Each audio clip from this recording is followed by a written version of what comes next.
Logic കേസിൽ അടുത്ത action അത് എന്തായിരിക്കും? മുഖ്യമന്ത്രിയുടെ മകൾ വീണ വിജയനെതിരായ സീരിയസ് ഫ്രോഡ് ഇൻവെസ്റ്റിഗേഷൻ ഏജൻസിയുടെ അടുത്ത സ്റ്റെപ്പ് എന്താണ്? ഗൂഢാലോചനാ വാദം ഉയർത്തി പ്രതിരോധിക്കാനാണ് CPMന്റെ നീക്കം. നമുക്ക് ആദ്യം ഈ കേസിൽ എന്ത് സംഭവിച്ചു എന്ന് നോക്കാം. ഇന്ന് എറണാകുളം ജില്ലാ കോടതിയിൽ SFIO കുറ്റപത്രം സമർപ്പിച്ചു. 160 പേജുള്ള റിപ്പോർട്ടാണ്. കൂടെ ഒരു ഡയറിയുടെ പകർപ്പുമുണ്ട്. അതായത് 2019 ആദായ നികുതി വകുപ്പ് നടത്തിയ പരിശോധനയിൽ കണ്ടെത്തിയ ശശിധരൻ കർത്തയുടെ ഡയറി. ഇതിലാണ് OC, PV, RC എന്നിങ്ങനെ രാഷ്ട്രീയ നേതാക്കളുടെയും അതോടൊപ്പം തന്നെ മത സാമുദായിക സംഘടനകളുടെയും ഒക്കെ പേരുകൾ, ആർക്കൊക്കെ പണം കൊടുത്തു എന്നുള്ള പേരുകളുള്ള ആ ഡയറി. ഇനി നമുക്കറിയേണ്ടത് അടുത്ത നടപടി എന്തായിരിക്കും എന്നുള്ളതാണ്. ഏത് കോടതിയാണ് ഇത് പരിഗണിക്കുന്നതെന്ന് തീരുമാനിക്കണം. സാമ്പത്തിക കുറ്റകൃത്യങ്ങൾ പരിഗണിക്കുന്ന കോടതിയിലേക്ക് ഇത് മാറ്റാനാണ് സാധ്യത.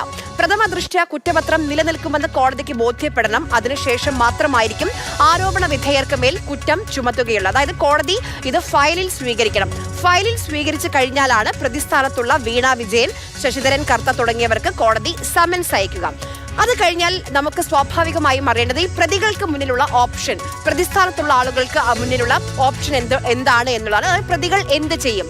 പ്രതികൾക്ക് കോടതിയിലേക്ക് പോകാൻ കഴിയും. അതിന് അവർക്ക് ആദ്യം സമൻസ് കിട്ടണം. ഒന്നെങ്കിൽ സമൻസിനെ ചോദ്യം ചെയ്ത് കോടതിയിൽ പോകാം, അതല്ലെങ്കിൽ ഈ SFIO നൽകിയിരിക്കുന്ന ഈ റിപ്പോർട്ട് തന്നെ റദ്ദാക്കണം എന്നാവശ്യപ്പെട്ടുകൊണ്ടും കോടതിയിൽ പോകാം. അതായത് നിയമ പോരാട്ടം ഉണ്ടാകുമെന്ന് ഉറപ്പാണ്. നിലവിൽ CPM മുന്നോട്ട് വെക്കുന്ന ഏറ്റവും പ്രധാനപ്പെട്ട പ്രതിരോധം എന്നത് ഇത് രാഷ്ട്രീയ പ്രേരിതമായ ഒരു കേസ് എന്നാണ്. അതിന് പ്രധാനമായും P. രാജീവ് അടക്കമുള്ള ആളുകൾ പറയുന്നത് 3 കോടതികൾ തള്ളിയ കേസാണ് ഇത്. ഇതിന് ഇനിയൊരു ബലം ഇല്ല എന്നാണ്. പക്ഷേ എന്താണ് ഇതിലെ വസ്തുത? SFIO അന്വേഷിച്ചതും റിപ്പോർട്ട് സമർപ്പിച്ചതും ഈ 3 കോടതികൾ തള്ളിയതും 2 കാര്യങ്ങൾ ആണ് എന്നുള്ളതാണ്. തിരുവനന്തപുരം വിജിലൻസ് കോടതി, മൂവാറ്റുപുഴ വിജിലൻസ് കോടതി, പിന്നെ ഹൈക്കോടതിയിൽ അപ്പീൽ. ഈ 3 കോടതികളും പരിഗണിച്ചത് സർക്കാരിന്റെ ഉത്തരവാദിത്തപ്പെട്ട പദവിയിലിരുന്ന് സർക്കാർ ഉത്തരവ് വഴിയോ അല്ലെങ്കിൽ മന്ത്രിസഭാ തീരുമാനം വഴിയോ എന്തെങ്കിലും ഫേവർ ചെയ്തു കൊടുത്തിട്ടുണ്ടോ എന്നാണ്. അതിനാകട്ടെ തെളിവ് നൽകാൻ പരാതിക്കാർക്ക് കഴിഞ്ഞുമില്ല. അത് കോടതിയിൽ അതുകൊണ്ട് സ്വാഭാവികമായും നിലനിന്നില്ല. പക്ഷേ SFIO അന്വേഷിച്ചത് കോർപ്പറേറ്റ് ഫ്രോഡാണ്.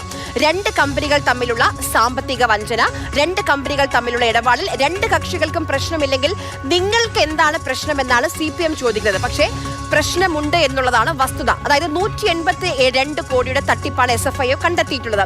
ശശിധരൻ കർത്തയുടെ CMRL എന്ന കമ്പനിയിൽ സംസ്ഥാന സർക്കാരിന്റെ കീഴിലുള്ള KSIDC, അതായത് Kerala state industrial development corporation 13.4% share ഉണ്ട്. അതായത് 182 കോടിയുടെ തട്ടിപ്പിന്റെ 13.4% എന്ന് പറഞ്ഞാൽ KSIDCക്ക് നഷ്ടം 25 കോടി രൂപയാണ്. ആ നഷ്ടം സർക്കാരിന്റെ നഷ്ടമാണ്. അരുൺ ശങ്കർ കൊച്ചിയിൽ നിന്ന് നമുക്കിപ്പം വിവരങ്ങളുമായി ചേരുന്നുണ്ട്. അരുൺ, നമുക്കറിയേണ്ടത് ഈ കേസിൽ ഇനി എന്ത് എന്നുള്ളതാണ്. പ്രോസിക്യൂഷൻ കേന്ദ്രാനുമതി ലഭിച്ചു കഴിഞ്ഞു. വീണയെ അറസ്റ്റ് ചെയ്യുമെന്ന അഭ്യൂഹങ്ങളുണ്ട്. അതിന്റെ വസ്തുത എന്താണ് അരുൺ? SFIO കേസിൽ മുഖ്യമന്ത്രിയുടെ മകൾ വീണ വിജയനെ പ്രതി ചേർത്തതിന് ശേഷം രാഷ്ട്രീയ കേന്ദ്രങ്ങളിലൊക്കെ സജീവമായി ചർച്ച ചെയ്യുന്നത് വീണ വിജയനെ SFIO അറസ്റ്റ് ചെയ്യുമോ എന്നുള്ളതാണ്. അറസ്റ്റ് ചെയ്യുമെന്നും ചെയ്യില്ലെന്നും 2 തരത്തിലുള്ള വാദങ്ങൾ ഇതുമായി ബന്ധപ്പെട്ട് ഉയർന്നിട്ടുണ്ട്. ഇക്കാര്യം എന്തായാലും നമ്മൾ SFIO അധികൃതരുമായിട്ട് സംസാരിച്ചു. അവർ ഇക്കാര്യത്തിൽ നൽകുന്ന വിശദീകരണം എന്ന് പറയുന്നത് ഈ കേസിൽ വീണ വിജയനെ അറസ്റ്റ് ചെയ്യില്ല എന്നുള്ളതാണ്. നിലവിൽ ഈ കേസിന്റെ അന്വേഷണം പൂർത്തിയായിട്ടുണ്ട്. അന്വേഷണം പൂർത്തിയായതിന്റെ അടിസ്ഥാനത്തിൽ കുറ്റപത്രവും സമർപ്പിച്ചു കഴിഞ്ഞു. ഇനി ഈ കേസിന്റെ തുടർ നടപടികൾ സ്വീകരിക്കേണ്ടത് കോടതിയാണ്. അതുകൊണ്ട് തന്നെ ഈ കേസിൽ ഇനിയൊരു പ്രതിയെ അറസ്റ്റ് ചെയ്യാൻ വ്യവസ്ഥയില്ല എന്നതാണ് SFIO ഉദ്യോഗസ്ഥർ പറയുന്നത്. അതോടൊപ്പം തന്നെ ഇനിയുള്ള കോടതി നടപടികളും വളരെ പ്രധാനപ്പെട്ടതാണ്. ഇപ്പോൾ ഈ കോടതി, അതായത് വിചാരണ കോടതിയുടെ മുൻപാകെ ഈ കുറ്റപത്രം എത്തിക്കഴിഞ്ഞിട്ടുണ്ട്. ഇനി വിചാരണ കോടതി ഈ കുറ്റപത്രത്തിൽ പറയുന്ന കുറ്റങ്ങൾ നിലനിൽക്കുമോ എന്ന് പരിശോധിക്കും. അതായത് പ്രാഥമികമായിട്ട് ഇതിൽ കുറ്റകൃത്യം നിലനിൽക്കുമോ എന്നുള്ളതാണ് പരിശോധന നടക്കുന്നത്. ആ പരിശോധനയ്ക്ക് ശേഷം മാത്രമേ ഇതിൽ പ്രതികളായി ചേർത്തിട്ടുള്ളവർക്ക് സമൻസ് ഉൾപ്പെടെയുള്ള അവ അയക്കത്തുള്ളൂ. അതിനുശേഷം മാത്രമേ ഈ പ്രതികളായിട്ടുള്ളവർക്ക് കോടതിയിലേക്ക് വരേണ്ടതുള്ളൂ.